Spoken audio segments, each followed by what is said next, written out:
안녕하세요. 김태훈의 현명한 투자자 방송 시작하겠습니다. 오늘은 이 리튬에 대해 좀 말씀을 드리겠는데요. 이 최근 시장에서 리튬 포어스라는 회사와 하이드로 리튬이라는 회사가 또 주가가 급등하기 시작했습니다. 이 두 종목은 예전에도 제가 방송에서 설명을 드렸지만 대표적인 리튬 테마를 이용한 머니게임 업체들입니다.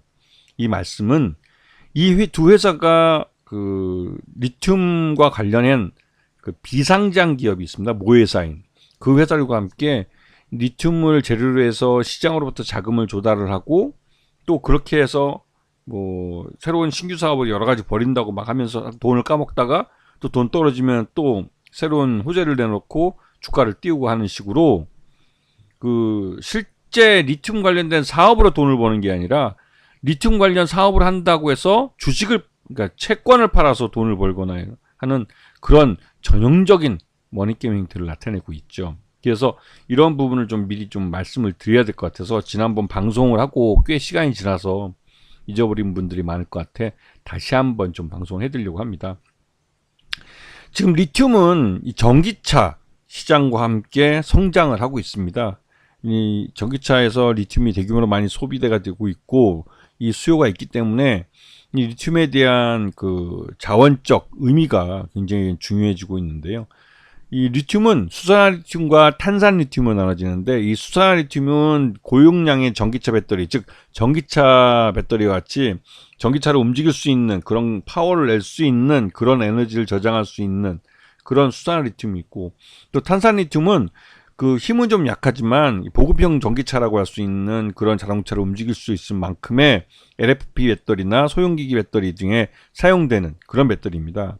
주로 이 경암, 돌 형태로 돼서 광산에서 채굴하는 것은 이 수산화 리튬으로 가공이 돼서 삼원계 배터리나 하이니켈 배터리 같이 고출력의 전기차 배터리에 사용되는데 거기에 비해서 우리가 이제 그 염수형 광물, 이거 염호라고 그러죠, 염호. 염호에서 이 탄산 리튬을 채굴을 해서 이 탄산 리튬을 LF 배터리를 이용해서 전기차 그 보급형 전기차라고 할 수 있는 저가의 이런 자동차에 이제 사용합니다.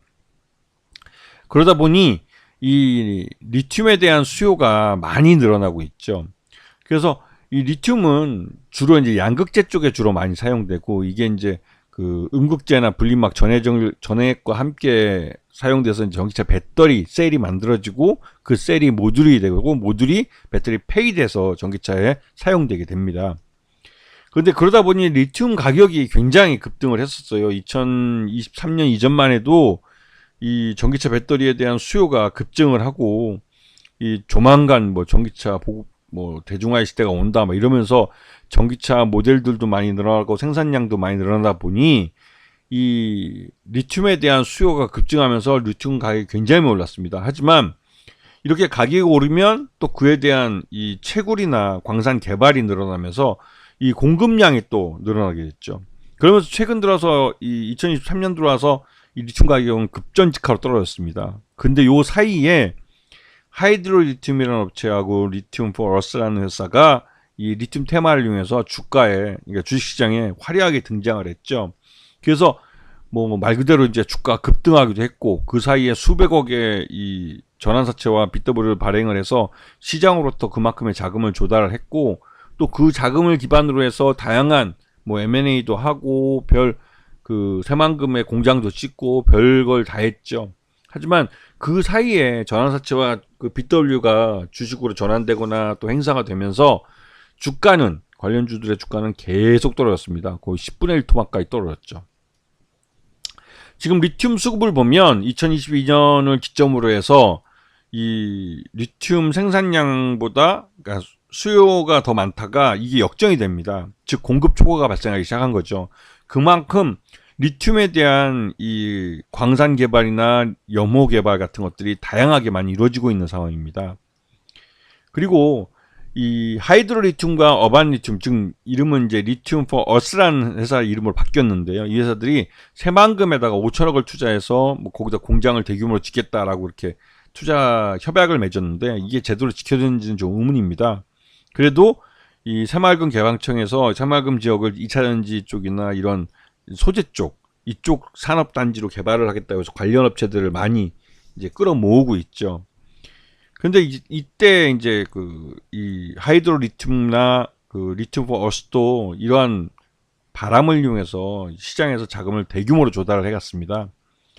그래서 지금 이 상장된 회사는 하이드로 리튬과 리튬 포 어스라는 두 개 회사지만 실제로 여기에 최대주주는 리튬 플러스라는 회사이고 또 리튬 인사이트라는 회사가 또 있습니다.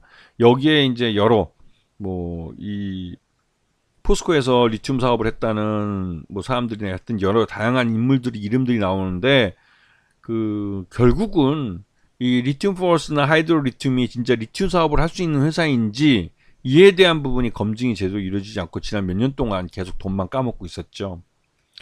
그리고 이 사이에 리튬 플러스라는 회사가 이런 리튬 포어스나 하이드로 리튬 같은 상장사를 인수하는 데 있어서 BW와 CB를 발행을 해서 무자본 M&A 형식으로 자금을 조달해서 이 인수하는 데 성공했다는 겁니다. 이게 이제 무자본 M&A랑 유사하다는 거죠. 그리고 이렇게 발행된 이 전환사채나 신주인수권부사채는 꾸준히 시장에서 행사가 돼서 계속 매물로 나왔습니다. 그래서 결국은 이제 거의 대부분 다 소화되고 행사가가 3,300원인데 이거보다 훨씬 가격이 높았죠. 몇만 원대부터 이제 3,300원에 행사가 돼서 계속 차익 실현을 까먹었기 때문에 이 CB나 BW 투자한 사람들은 굉장히 큰 수익을 얻었습니다. 이 하이드로리튬은 전환사채도 이제 발행을 해서 그것도 꾸준히 날짜를 보시게 되면 전환사채 전환권 청구 행사를 계속 행사했습니다. 그러다 보니 이게 엄청나게 많이 물량이 쏟아져 나온 거죠. 그리고 이제 이게 대부분 다 전환 이 행사 가격이 3,304원밖에 안 되기 때문에 현재가와의 가격 차이 때문에 바로바로 매도가 돼 버렸습니다. 리튬 포어스도 마찬가지로 전환사채를 발행을 했고 그 전환사채들은 바로바로 시장에서 전환돼서 팔렸습니다. 4,575원 정도밖에 안 되기 때문에 발행 가격이 현 주가와 꽤 큰 괴리감을 나타냈죠. 죄다 매물로 나왔습니다. 그리고 이 최대주주 변경을 수반하는 이 리튬 플러스라는 이 실질적인 리튬 하이드로 리튬과 리튬 플러스의 최대주주인 리튬 플러스는 이 주식담보대출도 사용하고 있는데 이게 이제 100억 정도 사용한 거죠. 그리고 이 100억 정도 되는 자금을 아마도 이제 요번에 이제 볼리비아 염호 개발에 사용할 것으로 추정이 되긴 합니다. 그리고 최근 들어서 경영권 분쟁 관련해서 소송도 발생해 있는 상태입니다. 이게 이제 리튬 인사이드를 대상으로 해서 이런 소송이 벌어졌는데요. 그러다 보니 좀 내부적으로도 굉장히 시끄럽고 문제가 많은 회사죠. 그리고 이제 이 리튬 플러스가 보유하고 있는 하이드로 리튬 이 주식도 계속 팔고 있습니다. 계속 특수관계에 있는 대길 산업이라는 데도 여기 하이드로 리튬에 투자로 참가해서 보유하고 있는 주식을 계속 팔고 있죠. 그리고 정재훈이랑 개인 투자가도 계속 팔고 있습니다. 전지윤이라는 투자가도 이번에 새로 보유했지만 그 다음에 보니까 작년 2023년 12월 달에 이제 전환사채나 BW 행사에서 그러니까 신주인수권부하고 전환사채를 행사에서 이제 전환하거나 행사해서 신주를 얻게 된 건데 이거 고스란히 팔아먹었습니다. 지금 계속 팔아먹고 있고. 근데 요번에 새로 이제 주가가 같이 급등하기 시작한 건 이제 볼리비아의 염호 개발하는 데 있어서 이 하이브로 리튬과 리튬 포러스 그다음에 리튬 아까 여기 리튬 플러스라는 이런 모회사죠. 모회사가 같이 이제 참여를 했다는 게 이제 시장에 알려지면서 다시 또 리튬을 이용해서 주가를 한번 부양해 보겠다고 이제 나선 거죠. 근데 이거는 이 볼리비아 정부는 외국인 투자금을 유치하는 거고 한국 기업들은 이 볼리비아에 돈을 투자하는 입장입니다. 즉 국내에서 자금을 마련을 해서 해외로 자금을 내보내는 거죠. 이렇게 되면 이 상장사들은 돈이 거쳐가는 통로가 되어버립니다. 즉 이 국내에서 자금을 모아준 투자를 해준 투자자들한테는 리튬 포어스나 하이드로 리튬의 주식이 손에 쥐어지게 되지만 이 돈은 고스란히 해외로 빠져나간다는 것이죠. 이게 굉장히 나쁜 케이스입니다. 그렇게 되면 말 그대로 국내에 있는 상장사들은 껍데기만 남는 거죠. 그럼에도 불구하고 리튬 포러스도 주가가 장중에 급등을 했고요. 이게 이제 주가 급등한 건 전 직전 고점 대비해서 거의 주가가 10분의 1 토반까지 하락한 이후에 주가가 하락했다는 이유만으로 이제는 다시 한번 또 머니게임을 하겠다고 새로운 이런 뭐 볼리비아 염호 개발 같은 재료를 갖고 나온 겁니다. 이 하이드로 리튬은 장중 상하 가까이 쳤는데 이것도 지금 69,900원이라는 최고가 대비해서 거의 뭐 10분의 1 토막이 뭡니까? 12분의 1 토막까지 나버리는 상태인데요. 그만큼 주가가 많이 흘러내렸고, 이 와중에 예전 주가를 끌어올렸을 때 발행해놨던 그런 전환사채나 그 신주인수권부 사채, 이것들이 대부분 다 주식으로 전환되면서 매도가 됐고, 그 아까 앞에서 보셨겠지만 굉장히 전환 가격이나 행사 가격이 낮기 때문에 그 파는 족족 차익, 그러니까 수익이 발생하는 겁니다. 계속 팔아먹었고, 여기에 급등한 걸 보고 쫓아가서 샀던 개인 투자가들은 죄다 물려버렸죠. 이제 한 1년 정도 이렇게 좀 주가가 흘러내리면 웬만한 투자자들은 반토막 이상 손해보고 나서 손 텁니다. 그렇게 되면 결국은 이렇게 10분의 1 토막 돼서 다시 또 여기서 머니게임을 하겠다고 달려드는 것이죠. 근데 우스운 건 하이드로 리튬도 그렇고 리튬 포러스도 그렇고 리튬 사업 자체 내에서는 지금 흑자를 내지 못하고 있고, 다른 사업으로 이전에 이 회사들이 상장할 때 갖고 있던 그 사업으로 돈을 좀 벌긴 합니다. 이 말뜻은 이 두 회사 다 모두 리튬 사업을 제대로 하고 있지 않다는 겁니다. 리튬이라는 사업을 앞으로 내세울 뿐이지 이거는 BWR12를 발행하기 위한 그런 투자가들을 모집하기 위한 수단일 뿐이지 실질적으로 이런 사업, 리튬 사업을 통해서 돈을 벌고 있지 않다는 것이죠.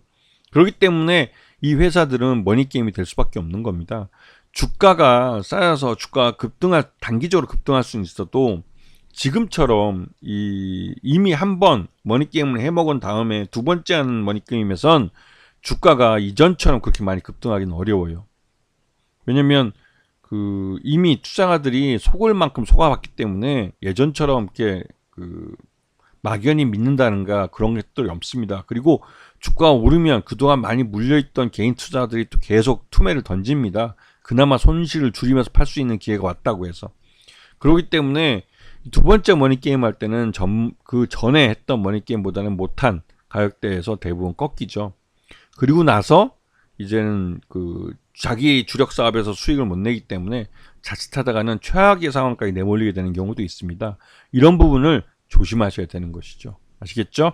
자, 오늘 방송 여기서 마치겠습니다. 감사합니다.